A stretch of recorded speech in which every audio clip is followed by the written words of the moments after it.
Bom, nós estamos aqui hoje para fazer mais um podcast com pessoas muito importantes e é uma alegria para nós receber esses dois craques do segmento de feiras. Eu queria que a Thaís desse as boas-vindas. Boas-vindas, Piccolo, Diego, um prazer enorme ter vocês aqui para compartilhar esse conhecimento desse setor tão incrível e que impacta tanta gente numa cadeia. Legal, eu que agradeço, é um prazer, uma honra estar aqui com vocês. Obrigado, Cacá, obrigado, Thaís. Obrigado, Cacá, obrigado, Thaís, pelo convite, para nós é uma honra. Bom, eu queria aqui fazer um breve resumo do que representa a Nuremberg Messe no Brasil. Ela é responsável pelos mais importantes encontros de negócios da América Latina, onde reúne fornecedores, distribuidores, revendedores, diversos segmentos da economia. Uma das principais promotoras de eventos e congressos do mundo. Com certeza ela deve estar entre as 10 maiores da Alemanha. E é um prazer enorme, e a gente vai receber hoje muitos ensinamentos desses dois craques aqui, do meu amigo JP Piccolo e o meu amigo Diego, o meu amigo maratonista. Esse cara anda de bicicleta que nem um maluco e é muito bom. Bons tempos, é isso aí. Thaís. O Grupo Nuremberg Messe é uma das 15 maiores empresas organizadoras de feiras do mundo e faz parte das 10 maiores empresas da Europa. E o portfólio inclui mais de 120 feiras e congressos internacionais na Alemanha e em todo o mundo. Atualmente, cerca de 30 mil expositores, sendo 39% internacionais, e mais de 1,4 milhões de visitantes, sendo 22% também internacionais. Participam dos eventos organizados pelo Grupo Nuremberg Messe, que está presente por meio de suas subsidiárias na China, América do Norte, Brasil, Itália e agora também na Índia. Bom, dito isso, eu pergunto para vocês o seguinte: é uma longa história, né? Está completando agora o grupo 50 anos. O que vocês trazem como principais marcos da Nuremberg Messe? Olha, começando na Alemanha, né, nós somos líderes em algumas indústrias, a gente tem um portfólio bem diversificado. Posso dar alguns exemplos aqui, né? Indústrias que a gente lidera com os nossos próprios eventos, feiras. Por exemplo, o mercado de brinquedos, né? A gente tem uma feira importante que começa o nosso calendário por ela. É a maior feira do mundo do seu setor. A gente também é líder no mercado orgânico com a Biofá, uma feira hoje que representa a força desse setor, né, o seu crescimento, seu desenvolvimento no mundo. Uma feira linda de se visitar, toda colorida, porque mais de 70% da feira são empresas de fora da Alemanha. A gente também é líder no mercado PET, com a Interzoo, né, e também outras feiras, como ar-condicionado e refrigeração, com a Tilventa, a feira de esquadrias de PVC e alumínio, que é a Fensterbau Frontale, que foi semana passada, inclusive. Mais de 100 mil visitantes estiveram nos nossos pavilhões na Alemanha. E aí, voltando para a tua pergunta, né, outros marcos importantes, acho que a chegada no Brasil. Nós entramos aqui na região no ano de 2009, quando adquirimos a empresa chamada Nielsen Business Media, a antiga VNU. Isso, né? Do Iores, isso, né? Com o qual tive o prazer de trabalhar também. Na verdade, em 2006, o grupo VNU foi adquirido por um private equity e aí eles tomaram a decisão de mudar o nome do grupo, porque a AC Nielsen, uma marca muito conhecida, né, de pesquisa de mercado, ela era uma das empresas do grupo. Então, eles mudaram o nome. Eu não sabia. Era uma das empresas do grupo. Então, eles mudaram o nome de VNU Group para The Nielsen Company. E aí, todas as subsidiárias que tinham o nome VNU mudaram para Nielsen. Então, de VNU Business Media para Nielsen Business Media. E aí, como era esperado, né, um private equity, que eles iam vender em poucos anos, de 3 a 4 anos, isso aconteceu, e aí vem a chegada dos alemães da Nuremberg Messe no Brasil. Na época, a gente tinha um portfólio de 7 exposições, 7 feiras, feiras que existem até hoje, né, e hoje a gente pode falar depois um pouquinho como é que está a situação aqui no Brasil, mas acho que é um marco importante, né, a chegada ao país. Esse ano é um ano muito especial também para nós, não só para o grupo, né, para a Alemanha, que completa 50 anos, mas para o Brasil, a gente celebra 15 anos de história. É uma história de sucesso, um crescimento super saudável. E aí, durante esses 15 anos, eu acho que tem uma série de outros marcos, como a chegada de novos eventos no nosso portfólio, o crescimento do market share aqui no país, que é bastante expressivo, a chegada de novas unidades de negócio. Hoje a gente tende a atuar muito mais como uma empresa de soluções do que simplesmente uma empresa de feiras. De novo, a gente pode falar um pouquinho sobre esse assunto no decorrer do podcast. Eu queria só trazer um ponto que eu acho que é muito importante, que eu gosto, principalmente quando eu e o JP a gente apresenta no Nuremberg, que eu acho que não é um marco, mas sim é uma forma de mostrar quanto sólida é a nossa empresa. A Nuremberg Messe é uma empresa pública-privada, então os nossos acionistas é o estado da Bavária e a cidade de Nuremberg. Então isso mostra tanto da questão de compliance como transparência, como a empresa é preocupada na responsabilidade de entregar algo de qualidade, principalmente pensar no nosso stakeholders, né, nos nossos clientes. Você citou quanto das nossas feiras são internacionais. Eu acho que um grande ponto aqui, que é um marco, é a preocupação de estar atendendo diferentes culturas.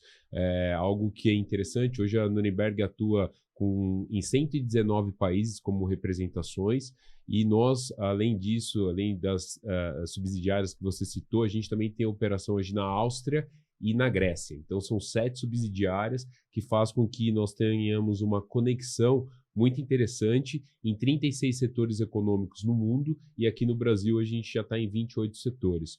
Então, acho que essa evolução que o JP trouxe nos 50 e nos 15 anos passa muito por aí, mostrando a preocupação da Nuremberg em estar sempre aí entendendo a necessidade dos mercados.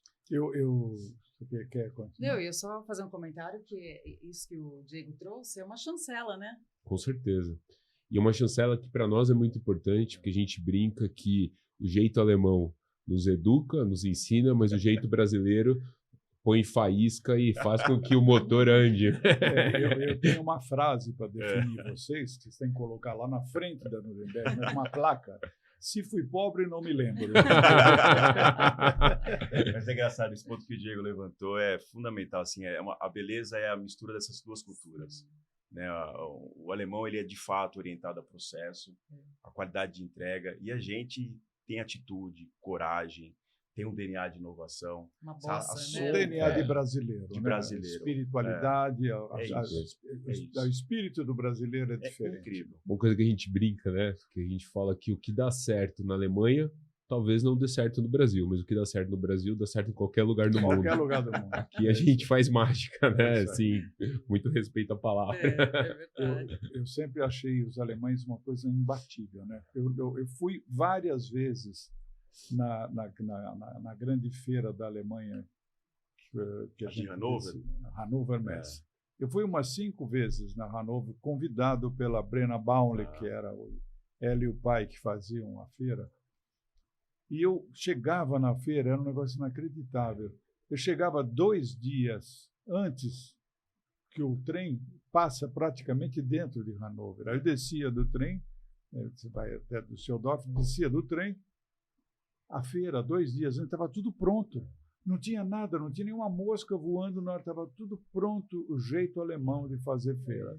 Eles fazem com muito rigor, muito sérios e muito... É o olhar, né, Cacá? Acho que começa o olhar talvez mais sério do setor público, né, em relação ao nosso mercado, né, a indústria de eventos, que movimenta a região. Não é à toa que a cidade e o estado são os principais acionistas.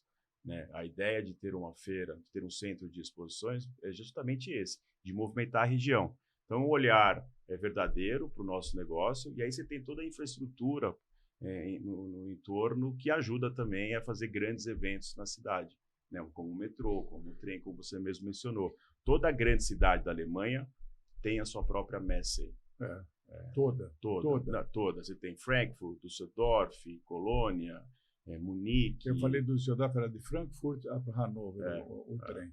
Eu acho que tem um ponto, se vocês me permitem, que eu gosto, que o JP levantou, que eu acho que mostra muito dessa história do que o alemão tem participando de feiras, que o primeiro registro de feira na Alemanha tem mais de 500 anos. A palavra Messe, na verdade, ela vem de missa e não de feira. mas ao longo do tempo a feira representa tanto um fomento econômico para as regiões e para as cidades que ela acabou sendo transformada em feira, por isso que o sobrenome Messe de Frankfurt, Nuremberg, Düsseldorf virou Messe. Por quê? Antigamente as pessoas iam à missa para poder celebrar e depois, quando saíam da missa, elas faziam escambo nas feiras. E aí as feiras elas foram se organizando à medida da demanda e oferta de cada setor. Então é muito interessante porque a questão cultural, o JP falou da questão pública para nós, é muito nítido, ainda mais quando a gente está lá, como isso representa um fator econômico para a cidade, para a região e como eles tomam conta disso. Como acho que feira ainda no Brasil, a gente está falando de 50 anos, é algo muito novo, a gente está aprendendo, porque quando se fala da economia do turismo, nós, infelizmente, muitas vezes pensamos em turismo na questão só do prazer e da questão da diversão, e não como negócio. Se a gente pensar na cadeia, quanto a cadeia de turismo, quanto a feira de negócios hoje gera para uma região, para um país, no caso do Brasil, né, pensar São Paulo, Guarulhos, o maior emissor e receptor de turismo da América Latina, quantas pessoas vêm para cá para fazer negócios, geração de emprego, a rede hoteleira. Inclusive, essa frase que você acabou de falar, da Messe, tem uma pessoa que era do nosso setor, o João Batista, que era da Francal, ele tinha uma frase que ele falava que nós fazemos feiras como os fenícios faziam há 5.000 anos atrás. Perfeito. As pessoas vinham com a sua mirra, com as suas peles, lá faziam os seus escambos e faziam isso antes dos alemães. Mas com certeza. É um negócio importante. Agora, deixa eu fazer uma pergunta aqui, João Paulo Piccolo, meu amigo JP. Tem uma afirmação sua aqui, que você disse que o foco específico da Nuremberg Messe é gerar grandes negócios. Fala para a gente um pouco da estratégia criada para atingir esse resultado, com base no portfólio de 14 eventos previstos no calendário de 2024, abrangendo 28 setores da economia. Como é que é isso? Que estratégia é essa? Eu acho que o nosso mercado vem passando por evolução, Cacá. Isso tem que ser dito. Eu acho que o passado ele é muito bem-vindo, né? Ele começou a nossa história, mas eu acho que a tecnologia vem mudando um pouco também a forma de fazer eventos, né? Posso dar alguns exemplos, né? Antigamente, a gente colocava 2 atores dentro de uma estrutura física e a gente não sabia o que eles faziam, né? Hoje em dia, a gente está atuando de uma forma que é muito mais alinhado à inteligência de dados. O que eu quero dizer com isso? Eu sei quem visita a minha feira, eu sei quanto que esse profissional tem para investir, eu sei a necessidade, a demanda dele no detalhe, e do outro lado, eu sei o que o meu cliente vende, por quanto que ele vende, né? E aí eu tenho acesso à informação na sua totalidade, e eu consigo provocar mais encontros de negócio. Então, a gente está passando por uma evolução. Esse é um elemento que a gente trouxe para dentro da Nuremberg há 8 anos atrás. Eu e o Diego, a gente encampou essa história e você vê o sucesso dos nossos eventos. Impressionante. A gente coloca as pessoas que estão interessadas a fazer negócio, seja ou comprar ou vender. Não tem muita mágica, mas acho que a grande diferença do passado para hoje, e que mostra de novo, né, o sucesso da Nuremberg aqui no Brasil, é exatamente esse elemento. A gente hoje provoca muitos negócios nos 3 ou nos 4 dias de exposição que a gente organiza. Diego, e aí você possui um perfil bastante analítico, né? Se a gente for comparar nessa história. Você pode compartilhar com a gente a sua visão micro e macro desse expressivo ecossistema de eventos, fazendo uma analogia com as práticas do ESG? Com certeza. Só queria trazer um ponto importante que eu acho que tem a ver, até que chega na resposta da sua pergunta, que eu acho que um grande diferencial que o JP sempre liderou, e isso é o mérito dele, que desde o primeiro momento que ele sentou na cadeira, foi olhar para as pessoas. Acho que assim, um segredo nosso também, Cacá, que passa pela estratégia, é o respeito. Valorização. Acho que a gente se completa e, mais do que isso, as nossas pessoas se completam. A gente percebeu que a questão de olhar para fora é importante, mas ele fez um trabalho essencial que foi olhar para dentro e como estruturar isso, como fazer o nosso design de organograma para a gente poder se desenvolver. Eu acho que os últimos 8 anos, toda essa estratégia também que passa pelo dados, de entender o nosso cliente, ele fez um trabalho primeiro que era entender a nossa casa, como é que a gente criava estrutura robusta para a gente poder ir para o mercado. E tem, eu acho que, muito a ver com a sua pergunta, porque acho que cada vez mais, olhando as nossas indústrias, olhando como o mercado vem se desenvolvendo com as evoluções, a gente está vivendo um momento que hoje nós temos diferentes concorrentes. Então, você tem uma mídia digital, você tem um LinkedIn, você tem universidades, você tem entidades, mas no final do dia, você tem que entender qual que é o elemento que conecta. Nós somos um ecossistema aberto que a gente utiliza os nossos eventos, a nossa história como feira, para realmente criar negócios. E a gente cria negócios em diferentes tamanhos. A gente foi aí, nesses últimos anos, arriscando, pegando formatos diferentes. A gente teve a oportunidade, a gente em 2022 organizou a Copa do Mundo de Mountain Bike aqui no Brasil, junto com um parceiro que era algo totalmente fora do nosso core. E aí a gente viu uma oportunidade, vamos montar uma feira junto, vamos criar experiência. E quando a gente fala de ESG, Kaká, eu tenho duas formas de olhar. Primeiro, uma crítica. As pessoas têm que entender que ESG não é simplesmente um hype. É, de fato, algo que a gente tem que colocar em prática. Porque começa pela cultura que você tem que desenvolver dentro dos seus ambientes, das pessoas se preocupar, passando pela governança, pelo environment, pela parte social. Quando a gente fala de negócio, a gente não pode só pensar na questão financeira, mas como é que você trata essa cadeia de forma sustentável. E ao longo desses anos, nós viemos também aprendendo em como usar dessa ação e dessa parte teórica na prática. Então, acho que hoje os mercados, eles têm olhado muito isso, porque também eles estão sendo cobrados. Então, vamos pensar, por exemplo, de um setor que a gente atende, que é um setor, por exemplo, no mercado de tintas. Esse é um mercado importante globalmente e é um mercado hoje que tem sido cobrado pela sua cadeia verde.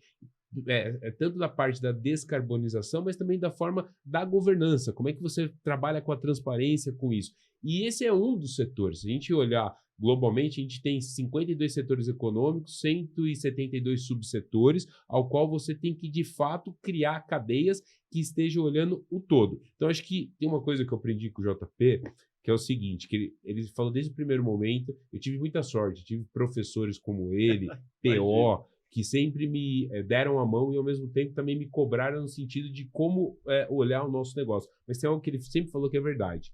Quem faz feira, com todo respeito, faz qualquer negócio, porque a gente está no antro das comunidades e das relações entre setores. Então é muito interessante, porque a gente está numa roda de papo, o cara fala de pet, aí o outro fala de alimento orgânico. A gente fala, isso aqui eu sei um pouco, isso aqui eu também sei. A gente acaba falando de tudo, né? Agora você imagine eu como você, então, poxa, você é a Barça nesse sentido, Kaká, com todo respeito. Tem cara que me encontra e fala, espera um pouquinho, como é que você consegue entender sobre porca do parafuso, não sei do que? Eu falei, eu não entendo. Quem entende é um cara, é um bambu. Incrível, né? Mas é uma troca, né? Esse é o barato do nosso negócio, né? A dinâmica. Você dança em qualquer setor. É muito louco. Agora, isso que o Diego está falando, né?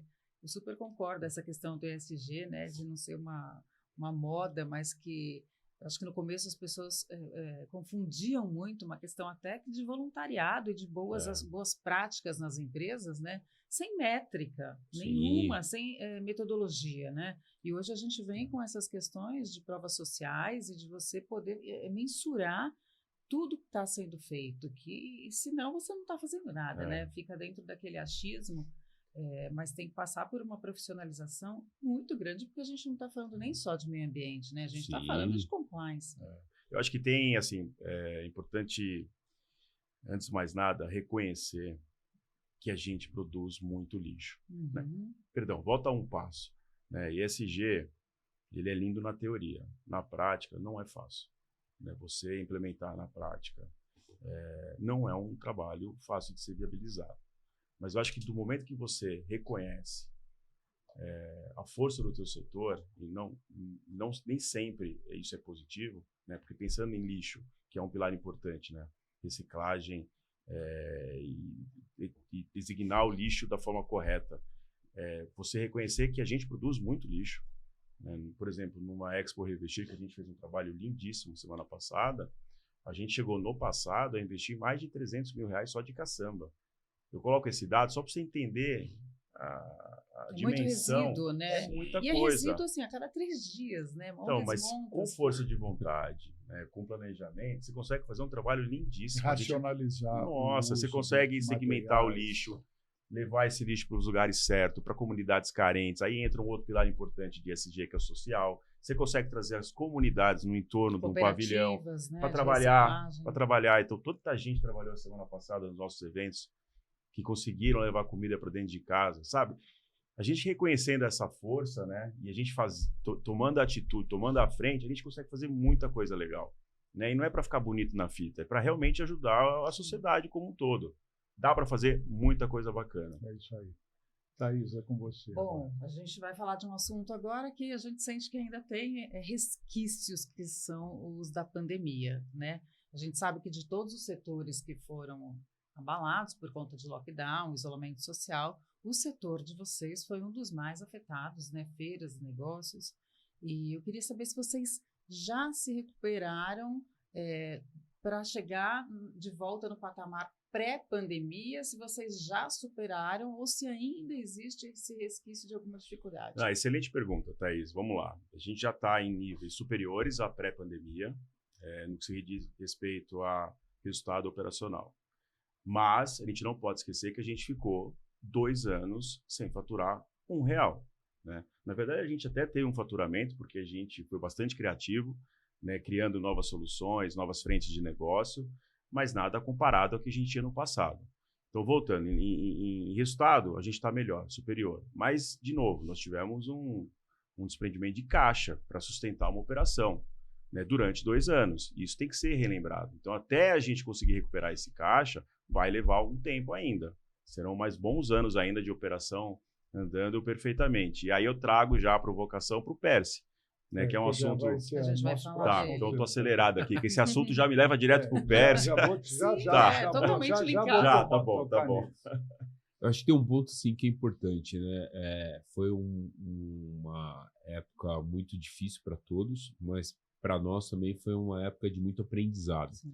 Acho que nós nos reinventamos, como o JP colocou, a gente se uniu pensando como empresa num todo, e eu acho que o que a gente aprendeu hoje é muito também exercido no dia a dia, tanto em olhar custo, como olhar necessidade, em pensar em como oferecer de fato uma experiência para o nosso cliente que olhe o todo, porque o Covid fez a gente se adaptar em pontos que nós antes não pensávamos. Então, em 2021, quando a gente entregou as primeiras feiras, né, a gente foi a primeira empresa multinacional a fazer feira aqui em São Paulo, foram 4 feiras simultâneas.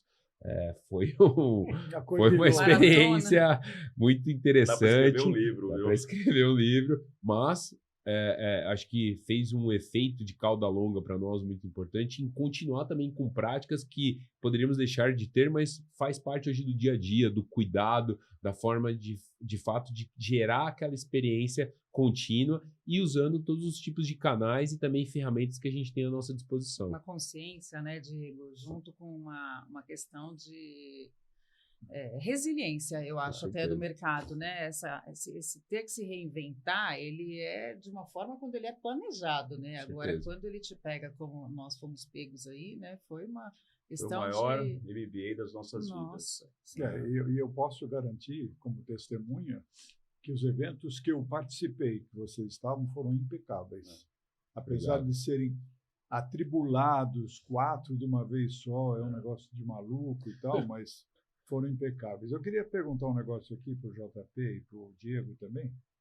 Como é que vocês preveem alguns fatos ou riscos que possam trazer crescimento ou desacelerar o segmento no Brasil e no mundo? Nós estamos basicamente falando sobre o plano estratégico, desafios e oportunidades num mercado atual de algumas incertezas, tais como política, econômica, guerras, etc. A gente tem que relembrar que o nosso mercado, se tem alguma crise, reflete diretamente no nosso negócio. O que a gente tem acompanhado, né, apesar de muito ser dito, né, não só aqui no Brasil, no mundo inteiro, né, como a guerra da Ucrânia e tudo mais, a gente não sentiu ainda. Né? Por exemplo, eu tive uma call ontem com o CEO global do grupo A gente acabou de fazer uma feira de sucesso na Alemanha, né? E lá é um tambor próximo, né? Exatamente, questões de energia, enfim, de combustão, que é um problema muito forte, que está na agenda do europeu, né, no dia a dia, mas a gente não foi ainda impactado. As feiras continuam crescendo. Eu acho que muito se deve à pandemia. Eu acho que teve uma demanda reprimida e a gente está colhendo esses frutos ainda. Acho que o ser humano ele deu mais valor, né, aos encontros presenciais. E aí a gente está ainda colhendo esses frutos, né? Todas as feiras, sem exceção, elas estão maiores, elas estão mais visitadas. E não só aqui no Brasil, mas a gente percebe também uma curva muito importante na matriz, por exemplo. Eu não posso falar de outras empresas, mas a gente tem reportes semanais, a gente acompanha o crescimento das feiras, todas estão crescendo.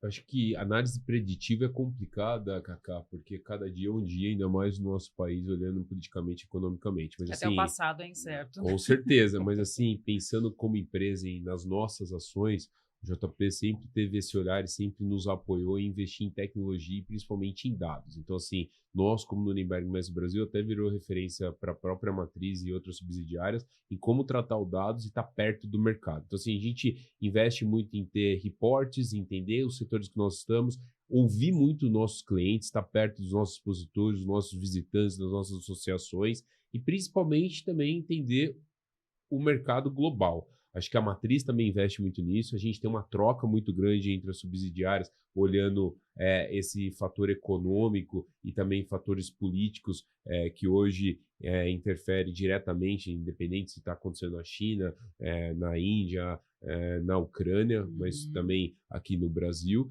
Então, acho que assim, o cuidado principal, e eu acho que isso os nossos líderes também sempre fizeram, estar ouvindo o nosso cliente. Então, estar perto dele e poder, junto com ele, entender as necessidades e também trazer informações para eles que muitas vezes a gente consegue ter através das nossas ferramentas e entendendo como esse quebra-cabeça está se desenvolvendo a cada dia. Você sabe que eu tenho uma visão, talvez mais simplista também, sobre quando a gente tem uma crise, o nosso negócio ganha ainda mais força. Eu sempre falo isso, provoco isso dentro da companhia.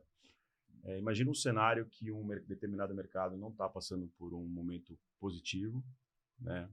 Mas a gente tem uma feira consagrada, uma feira reconhecida naquele determinado setor. O cara está lá dentro do escritório, computador aberto, né? O cara está lá desesperado, não sabe como pagar o boleto do dia, ou a folha de pagamento no final do mês. E o cara, não é possível, o que está acontecendo com a indústria? Eu não consigo vender, não consigo faturar. O cara olha para o calendário dele, o que ele vai fazer? Ele vai ver lá um evento que é reconhecido como ponto de encontro do setor. Cara, eu vou. Eu preciso ver se é só comigo que está acontecendo isso. Ou se é com o mercado de uma forma geral. Então, o cara sai do escritório, o cara vai para o pavilhão e outros também fazem isso. E aí tem a troca, tem a geração de novos negócios numa situação como essa. Você sabe que eu não estou tanto tempo no mercado como você, mas já são mais de 20 anos, quase. Esse ano eu celebro 24 anos. E sempre, quando eu passei por uma crise econômica no país, as feiras mostraram sua força. Elas tiveram uma força sobrenatural, né? Todo mundo terminava a feira, o que aconteceu durante esses 3, 4 dias de evento? A gente tem que reconhecer a força do nosso negócio. Claro. Sempre. A gente não pode deixar de lado que quando você junta quem quer comprar com quem quer vender, dá negócio. Inclusive em momentos difíceis de economia. E relacionamento, né, Piccolo? Tudo aí, a feira traz muito relacionamento, total. né? Agora, a gente está falando aqui um pouco de pandemia e a gente sabe o quanto o processo tecnológico foi acelerado na pandemia por conta da gente manter as nossas relações, sejam profissionais ou pessoais. E a Nuremberg Messe, ela é reconhecida por inovação, né? Então, agora a gente tem escutado muito falar e observado os impactos positivos da inteligência artificial. Como é que a inteligência artificial tem impactado diretamente o segmento de vocês? Eu vou deixar para esse moço aqui, porque esse cara é craque. Assim, se tem um pilar que representa todo o sucesso da Nuremberg, é o Diego. O Diego fez um trabalho brilhante, está conduzindo essa área de tecnologia dentro da empresa. E eu acho que os resultados estão aí, são públicos, né? Todo mundo está percebendo um pouquinho do nosso trabalho.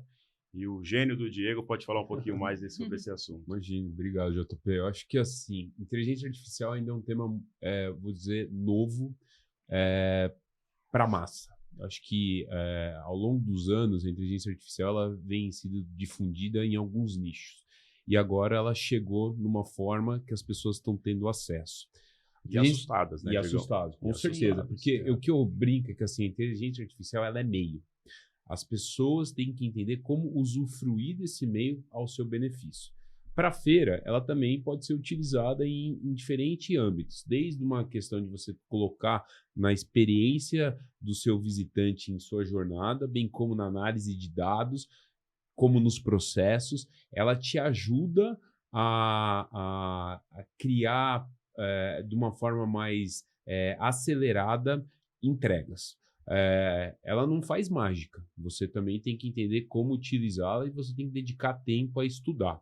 Semana passada a gente teve a oportunidade, através de uma das nossas unidades de negócio, que é a Ríria, que é a nossa unidade voltada para conteúdo, que os nossos sócios, que são os cofundadores, ao longo dos anos vêm trabalhando em temas muito importantes. Eles têm hoje nós temos, né, uma parceria com a Harvard Business Review, né, Harvard Business School. Nós fizemos semana passada um evento voltado para a inteligência artificial, como que ela tem impactado os negócios e a indústria. Foi muito interessante porque teve vários cases em diferentes áreas e no fim do dia é muito claro que, como outras tecnologias, como outras ondas que já existiram, como a onda da internet, agora a gente fala em Web3, descentralização e a questão da ferramenta da inteligência artificial, assusta. Por que assusta? Porque se fala muito da questão de que a inteligência artificial vai fazer com que gere desemprego. A inteligência artificial ela vai impactar alguns pontos que você pode não ter o controle, não pode ter a governança. Mas, no final do dia, isso tudo também tem alguns lobbies por trás. Então, assim, como é que você, na verdade, olha a inteligência artificial como benefício? E como é que você cuida para que aqueles malefícios que ela gera também, você tenha uma gestão de crise sobre ela? Para o nosso negócio ainda é muito novo. Como o mundo digital é muito novo para o mercado de feiras. Eu e o JP, a gente já teve muitas conversas muito importantes até para a gente entender o nosso negócio. E eu acho que é algo que eu aprendi muito e hoje eu vejo que foi importante também ter humildade de dar um passo para trás e entender que a tecnologia ela não substitui o homem. E o JP sempre deixou claro, Diego, pensa, o face-to-face é insubstituível. Então, acho que isso é um elemento que o que nós geramos, esse sentimento de estar na frente um do outro, é algo que nunca vai ser substituído. Então, a inteligência artificial não tem como substituir isso. Então, ela, de novo, ela tem que ser usada da forma correta. Ainda tem muito que ser trabalhado. Eu sou uma pessoa que eu gosto muito de uma das plataformas que é o ChatGPT, como a Gemini também da Google. Eu tenho estudado há mais de um ano esse tema, tenho feito vários cursos, tenho lido e mais do que isso, eu tenho me aproximado em pessoas que realmente entendem de como utilizar. E para todo mundo ainda tem um desafio de como é que você vai fazer com que isso seja fácil, o acesso não em você ter ele, mas de utilizar. Porque nós temos pessoas que não gostam de tecnologia. E como é que você pode ajudar ela a utilizar isso ao seu benefício? Que é uma realidade. Que é uma realidade. Porque assim, e uma coisa que a gente sempre tem um cuidado, né? O JP sempre levanta essa bandeira e eu sempre olho de uma forma, como é que eu crio uma simbiose? E a gente está falando com diferentes gerações. Nosso mercado, a gente tem a geração das pessoas mais experientes com mais idade, as pessoas que estão aí no meio, as pessoas mais novas, e a gente tem o que são os early adapters. A gente estava conversando, os nossos filhos nasceram numa geração que o celular já era parte daquilo, não é que foi introduzido como na nossa geração. Eles já nascem com um HD diferente dentro do cérebro da forma. Eu não consigo ler uma revista num iPad. Eu não consigo. Já as minhas filhas, elas conseguem. Kindle, é muito louco isso. Se a gente parar para pensar, é muito louco. Não tem mais o jornal papel. Eu preciso ter o papel. Também, eu gosto do papel, dos livros físicos. Eu não consigo ler um jornal na tela do computador. Já as minhas filhas não sabem nem o que é o papel. É muito louco isso. Essa é a geração que está chegando. E acho que a tecnologia, a gente tem que olhar para ela justamente pensando no futuro de médio e longo prazo. Né? Pensando nessa turma nova que está chegando para visitar os nossos eventos. Definitivamente, eu acho que o Diego largou a bicicleta e mergulhou na tecnologia. bicicleta ajuda a acelerar o Oxigenar, pensamento, fazer oxigenar, sinapses, exato. né? Ó, eu tenho um assunto aqui que a gente tem pensado em todos os nossos podcasts, que é o famigerado PERSE. Aí a gente vai voltar agora naquele assunto que você falou. O nosso ministro da Fazenda, Fernando Haddad, quando fez aquela suspensão, Medida provisória. Ele, de repente, voltou atrás da ideia de suspender o PERSE numa reunião que ele teve com o Lira, não é? Porém, tem muita gente ainda que tem essa dívida, as dívidas do momento do PERSE. Eles estavam tentando filtrar essa história do PERSE. Eu queria que vocês me dessem uma visão de vocês nessa história do PERSE. Primeiro, eu sou muito crítico, tá, Cacá? Às vezes, eu falo mais do que eu poderia, mas sou conhecido dessa forma. Eu acho um absurdo o que aconteceu. Acho que foi uma decisão do Parlamento, do Congresso, uma decisão consciente, tendo visto que foi enfrentado nos últimos anos, mas foi uma decisão tomada. Eu lembro que eu estava na Alemanha, numa reunião de conselho, eu, o Diego e o nosso colega James, que é o CFO da empresa, e a gente foi questionado. E o PERSE? Foi dia 13 ou 14 de dezembro. Não, está garantido, né? A gente vai preparado para a reunião, a gente conversa com os advogados, com o consultor tributário, então a gente estava super preparado e respondemos de uma forma muito rápida. Fiquem tranquilos, porque a empresa ela faz o planejamento dos próximos 5 anos. E era por mais Toda 5, grande né? empresa tem um planejamento financeiro, tributário. E isso é documentado numa reunião de conselho de administração, o qual a gente participa. Tudo bem. No dia 29 de dezembro, vem a medida provisória do Haddad.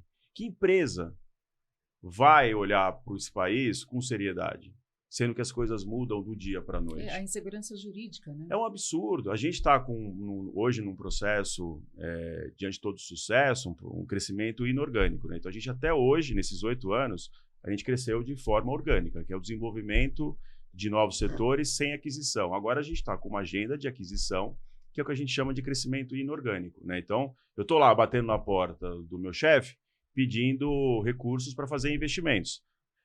E com essa insegurança jurídica, você concorda que o país acaba perdendo grandes oportunidades de negócio também? Com certeza. Então, assim, não é um olhar egoísta somente para Nuremberg. Como cidadão, como brasileiro, tem muita empresa que está deixando de fazer investimentos porque, como você mesmo disse, Thaís, tem uma insegurança jurídica violenta. O teu exemplo reflete para todas as pessoas, para todos os setores. Isso aqui é um exemplo. É um exemplo. Disso aqui para tudo. É um absurdo o que está acontecendo, mas eu ainda acredito, sou um otimista, né? Eu ainda acredito que os servidores públicos, né, os políticos sejam sensibilizados e tomem a decisão certa, porque, de fato, a gente foi muito penalizado, né, com o Covid.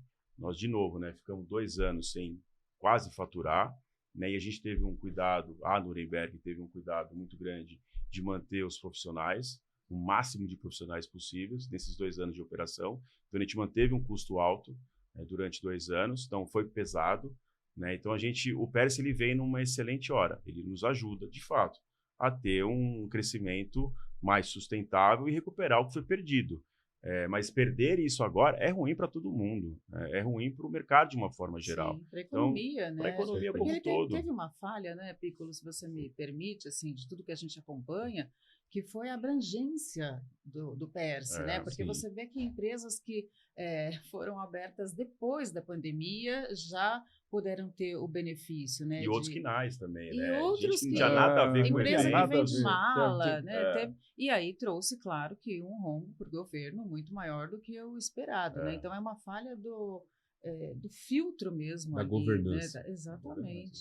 Não do programa em si, né? Mas a forma como ele foi feito. Mas e agora tirar de todo mundo é muito complicado. Eu gosto sempre de falar também da parte boa, né? Uma coisa legal da pandemia, né? E acho que foi a união do nosso setor, né, Cacá? Você que foi muito legal. Você que está à frente disso há muitos anos, né? Foi bonito de ver a gente se unindo, né? E lutando pelos nossos direitos. Acho que foi um aprendizado duro, né? Porque também a gente mostrou ali uma das nossas deficiências, né? Que não a proximidade do setor união, público. Né? Mas a gente se uniu, né? E agora a gente tem uma agenda muito próxima ao setor público, lutando pelos nossos direitos. Né? Então, eu estou confiante que esse grupo é um grupo sério, de grandes empresas, grandes executivos, grandes empresários, Eu acho que a gente, junto com outras entidades de classe, a gente tem demonstrado uma conexão maior ao setor público e, se Deus quiser, num curto espaço de tempo, aí eu acredito que a gente tenha boas notícias. Falando de união, eu queria lembrar que você agora é o atual vice-presidente da UBRAF. É isso aí, Não é isso? uma honra para mim. Eu sempre participei ali do conselho, né, de administração, e aí o Paulo Ventura me convidou, juntamente com o PO, né, com o Paulo Otávio. 2 craques, sou fã de carteirinha, né? O PO já foi meu chefe, né? Então eu tenho um amor pelo PO. É um grande cara, um grande profissional que luta pelo nosso setor. E tive a honra de ser convidado para ser primeiro vice-presidente. Então é isso, tem uma agenda importante, né? Acho que a UBRAF vem passando por uma revolução nos últimos anos, né? Com muito respeito e carinho ao passado, né? Na figura do Abdala, do Juan Pablo. Acho que são grandes caras, grandes líderes do nosso setor que merecem todo o respeito e gratidão, mas tem uma agenda nova que está sendo construída pelo Paulo Ventura e principalmente pelo Paulo Otávio. O PO é um cara que traz uma bagagem do setor de eventos que é incrível. O PO tinha que estar aqui nesse podcast também, se me permite. Eu vou uma sugestão Paulo com muito Ventura carinho. já esteve conosco. Eu vi, foi incrível a conversa. Mas o PO, ele traz tanta coisa legal, né? Ele vem de várias frentes, ele vem do entretenimento, depois à frente da Reed como vice-presidente. Então, o PO está somando muito ao BRAF. Eu sou fã de que agora é a União Brasileira de Feiras e Negócios. Isso, exatamente.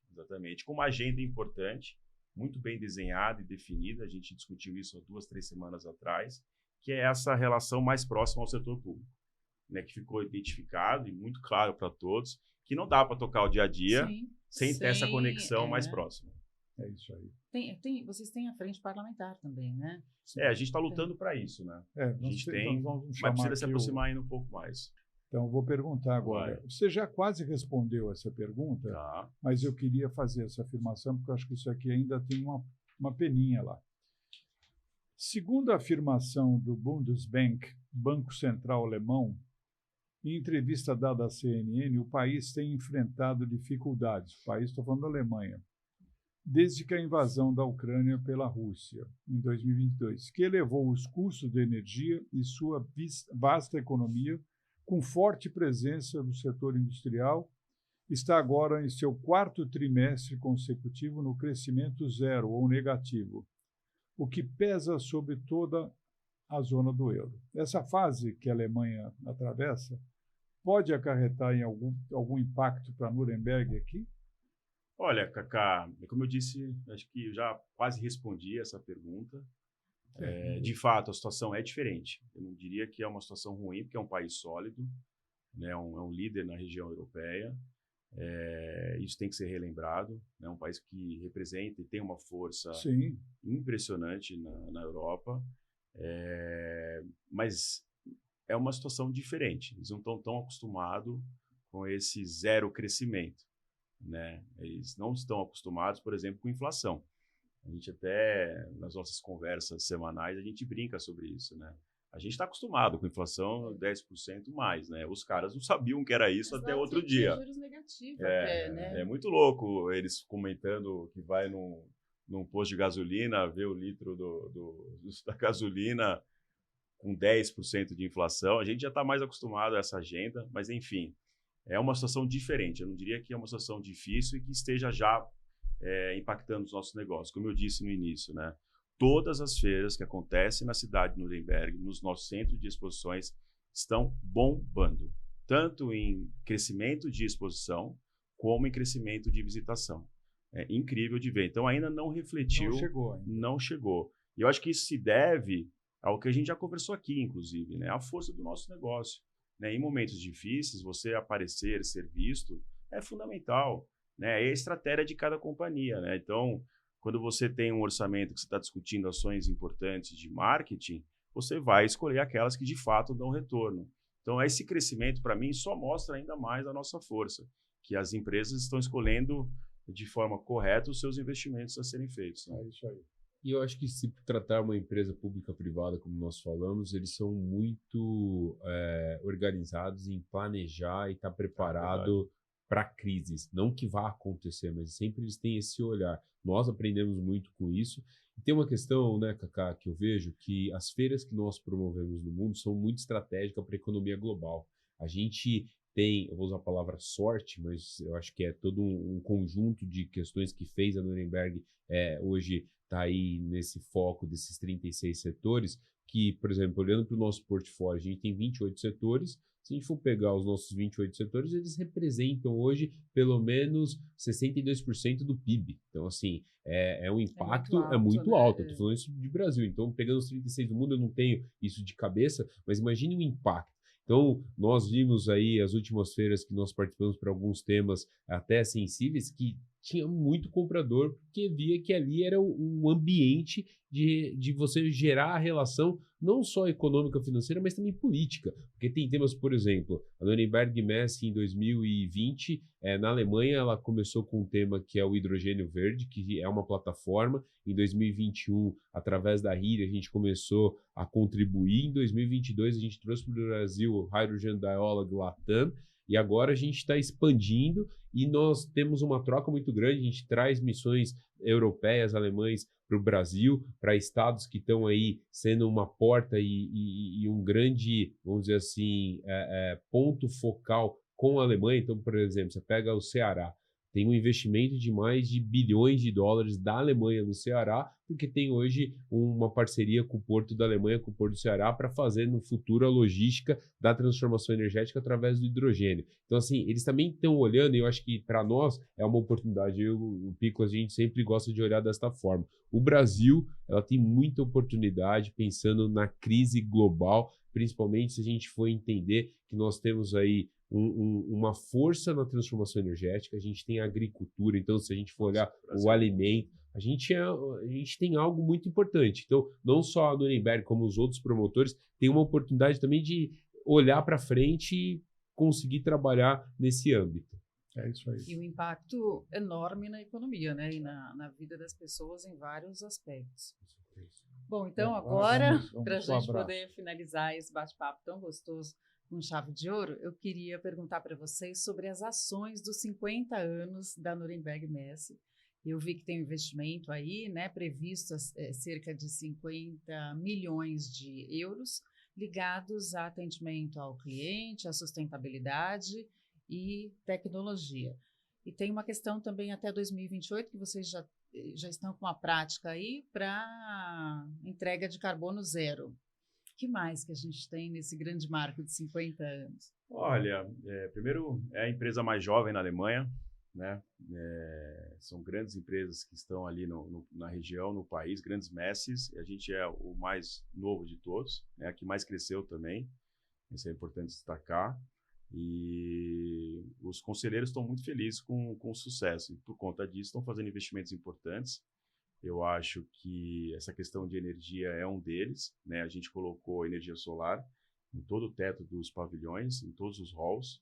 Se eu não me engano, são 16 halls, né? Totalizando quase 180 mil metros quadrados brutos de pavilhão. Então, foi um investimento pesado.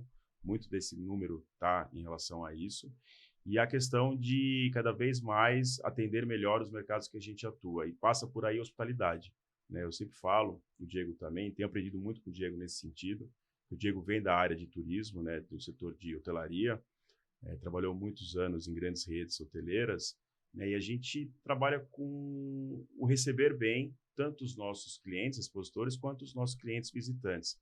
E atendimento é algo que a gente não abre mão, hospitalidade é algo que a gente está investindo pesado, com ações específicas, e eu acho que a Alemanha tem demonstrado sua força nesse sentido também.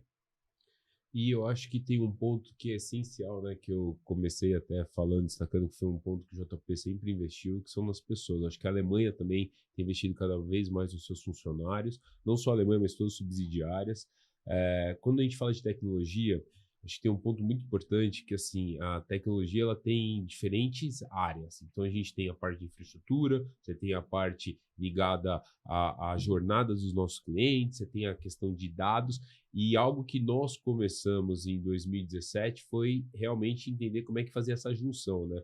da humanização junto com a tecnologia, e para nós também é muito interessante que a gente acabou virando referência para a própria Alemanha.